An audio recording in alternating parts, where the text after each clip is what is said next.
सौराष्ट्रदेशे विशदेति रम्ये ज्योतिर्मयं चन्द्रकलावतंसं भक्तिप्रदानाय कृपावतीर्णं तं सोमनाथं शरणं प्रपद्ये तं सोमनाथं शरणं प्रपद्ये।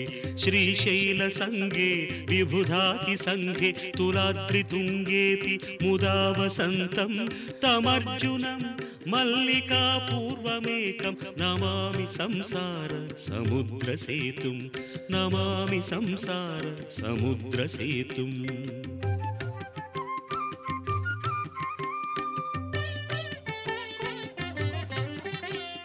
अवन्तिकायां विहितावतारं मुक्तिप्रदानाय च सज्जनानाम् अकालमृत्योः परिरक्षणार्थं वन्दे महाकाल महासुरेशं वन्दे महाकाल महासुरेशं। कावेरिका नर्मदयोः पवित्रे समागमे सज्जनतारणाय सदैव मान्धाद्रिपुरे वसन्तम् ओङ्कारमीशं शिवमेकमीडे ओङ्कारमीशं शिवमेकमीडे।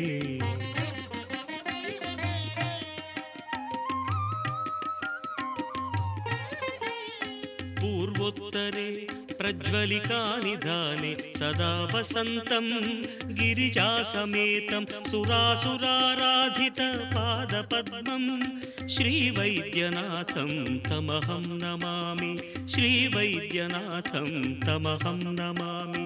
याम्ये सदङ्गे नगरेति रम्ये विभूषिताङ्गं विविधैश्च भोगैः सद्भक्तिमुक्तिप्रदं ईशमेकं श्रीनागनाथं शरणं प्रपद्ये श्रीनागनाथं शरणं प्रपद्ये।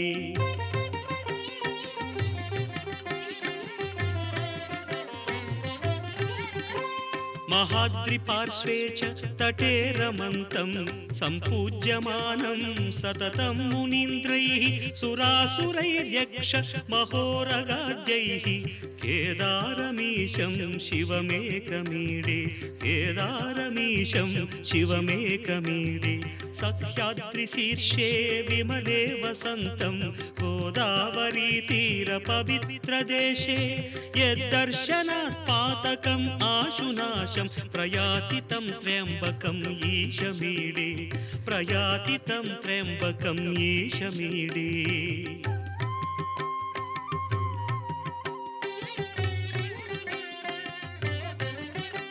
सुताम्रपर्णी जलराशियोगे निबध्य सेतुं विशिखैरसङ्ख्यैः श्रीरामचन्द्रेण समर्पितं तं रामेश्वराख्यं नियतं नमामि।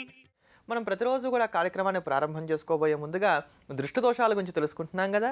ఆ క్రమంలో నేటి రోజున ఎవరైనా సరే గర్భవతి అయినటువంటి వారు ఉన్నారు. సాధారణంగానే గర్భవతిగా ఉన్నప్పుడు ఏంటంటే ఆహారం ఎక్కువగా తీసుకోవడం, చక్కగా పలరసాలు తాగడం ఇలాంటివన్నీ జరుగుతూ ఉంటాయి. అలాంటివన్నీ జరుగుతున్నప్పుడు తోటి వారు ఎవరైనా చూసి అబ్బాయి ఇవిడ ఎంత బాగుందో అనడం కానీ, లేకపోతే నీకేమమ్మా చక్కగా కడుపుతో ఉన్నావు, మాకంటే పిల్లలు లేరు కానీ నీకు పిల్లలు పుడుతున్నారు కదా, ఇట్లాంటి మాటలు మాట్లాడడం, ఇలాంటి వాటి అన్నిటి వల్ల కూడా దృష్టి తగలడానికి కానీ ఆస్కారం ఎక్కువగా కనబడుతూ ఉంటుంది. కనుక ముందుగానే మేము గర్భవతిగా ఉన్నాం అన్న విషయం తెలిసిన దగ్గర నుంచి మళ్ళీ తిరిగి ప్రసవం అయ్యేంత వరకు కూడా ఎక్కడా దృష్టి దోషం తగలకుండా ఉండటానికి కాను ఇప్పుడు మనం చెప్పుకోబోయేటువంటి తేలికైనటువంటి పరిహారం చాలా అద్భుతంగా ఉపయోగపడుతుంది. దృష్టి చాలా విశేషంగా బాధించేటువంటిది. దృష్టి దోషానికి నలరాయి కూడా పగులుతుంది అని చెప్పని మనకి సామెత కూడా ఉంది. కనుక ఇటువంటి దృష్టి వలన గర్భపాతాలు తగలకుండా ఉండటానికి గాను ఇప్పుడు మనం చెప్పుకోబోయేటువంటి పరిహారం చాలా భవ్యంగా ఉపయోగపడుతుంది. దీనికి చేయవలసిందల్లా ఎప్పుడైతే గర్భవతిగా ఉంటారో అక్కడ నుండి వెంటనే వారు ఏం చేయాలి అని అంటే, ఎడమ చేతికి చాలా చక్కగా పల్చగా సన్నగా ఉండేటువంటి ఒక రాగి గాజుని ధరించాలి, లేదా రాగి కంకణాన్ని ధరించాలి.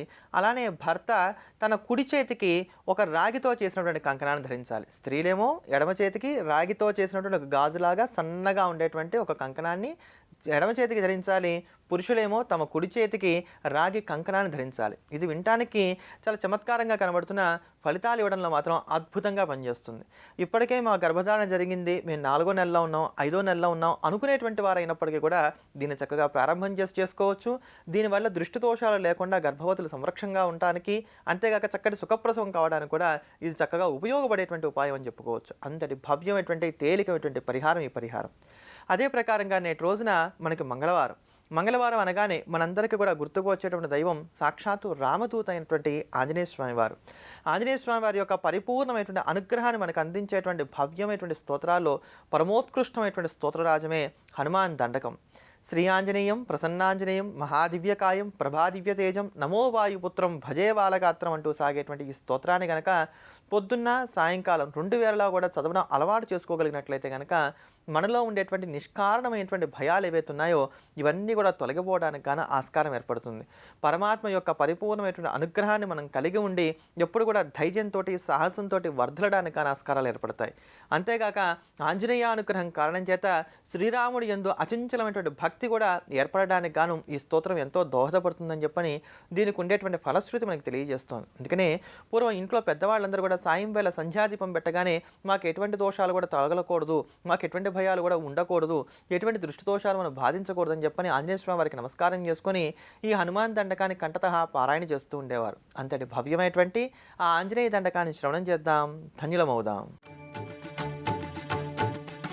శ్రీయాంజనేయం ప్రసన్నాంజనేయం ప్రభాదివ్యకాయం ప్రకీర్తిప్రదాయం భజే వాయుపుత్రం భజే బాలగాత్రం భజేహం పవిత్రం భజే సూర్యమిత్రం భజే రుద్రరూపం భజే బ్రహ్మతేజం వటంచుం ప్రభాతంబు సాయంత్రమీ నామ సంకీర్తనల్ చేసి నీ రూపు వర్ణించి నీ మీదనే దండకం ఒక్కటించేయనూహించి నీ మూర్తి నింగాంచి నీ సుందరం పెంచి నీ దాసదా సుందరై రామభక్తుండనై నిన్ను నే కొల్చెదన్నీ కటాక్షంబునందూచితే వేడుకల్ చేసితే నా మురారించితే నన్ను రక్షించితే అంజనాదేవి గర్భాన్వయాదేవ నిందించనేనంత వాడందయాశాలివై చూచితే దాతవై ప్రోచితే దగ్గరం పిలిచితే తొల్లి సుగ్రీవునకు మంత్రివై స్వామి కార్యంబునందుండి శ్రీరామ సౌమిత్రులం చూచి వారిని విచారించి సర్వేషు పూజించి యవ్వాను చుంబంటు గావించి యవ్వాలి నింజంపికా కుత్సతిలకుందయా దృష్టి వీక్షించి కిష్కిందకే తెంచి శ్రీరామ కార్యార్థమై లంకకే తెంచియున్ లంకిణిం జంపియున్ లంకయున్ గాచియున్ భూమి జంజూచి ఆనందము పొంగయాయుంగరం వెచ్చి ఆరత్నం వెచ్చి శ్రీరాముకున్నిచ్చి సంతోషును చేసి సంజీవును అంగదుం జాంబవంతాది నీలాదులుం కూడియా సేతువుం దాటి వానరుల్ మూకలై దైత్యులంద్రుం సగా రావణుండంతకారాగ్నియుగ్రుండుడై కోరి బ్రహ్మాండమైనట్టి ఆ శక్తి నిన్వేసి ఆ లక్ష్మణున్ మూర్ఛనొందింపగానప్పుడే పోయి సంజీవినిన్ తెచ్చి సౌమిత్రికిన్నిచ్చి ప్రాణంబు రక్షింపగా కుంభకర్ణాది వీరాళితో పోరాడి చండాడి శ్రీరామ బాణాది వారందరిన్ రావణున్ చంపగానంత లోకంబురానందమయ్యుండనవ్వేళనం నవ్వి భీషణం వేడుకంతోడుకన్ వచ్చి పట్టాభిషేకంబు చేయించి సీతామహాదేవికిన్ తెచ్చి శ్రీరాముకున్నిచ్చి నయ్యోచకుం వచ్చి పట్టాభిషేకంబు సంరంభమయ్యున్న నీ కన్న నాకెవ్వరుం దూర్మిలేరంచు మన్నించినన్ రామ భక్తి ప్రశస్తంబుగా నిన్ను నీ నామ సంకీర్తనల్ చేసితే పాపముల్ పాయునే భయములున్ తీరునే భాగ్యముల్ కల్గునే సకల సామ్రాజ్యముల్ సకల సంపత్తులున్ కల్గునే వానరాకారయో వక్తమందారయో పుణ్య సంచారయో వీరయో శూర నీవే సమస్తంబు నీవే ఫలముగా వలసి ఆధారక బ్రహ్మమంత్రంబు పఠించుచుం స్థిరముగా వజ్రదేహంబునుం దాల్చి శ్రీరామయంచు మనఃపూతమై ఎప్పుడున్ తప్పకంతరతునా జిహ్వయందుండి నీ దీర్ఘదేహంబు త్రైలోక్య సంచారివై రామనామాంకితచ్చాలివై బ్రహ్మవై తేజంబునం రౌద్రినీ జ్వాల కల్ల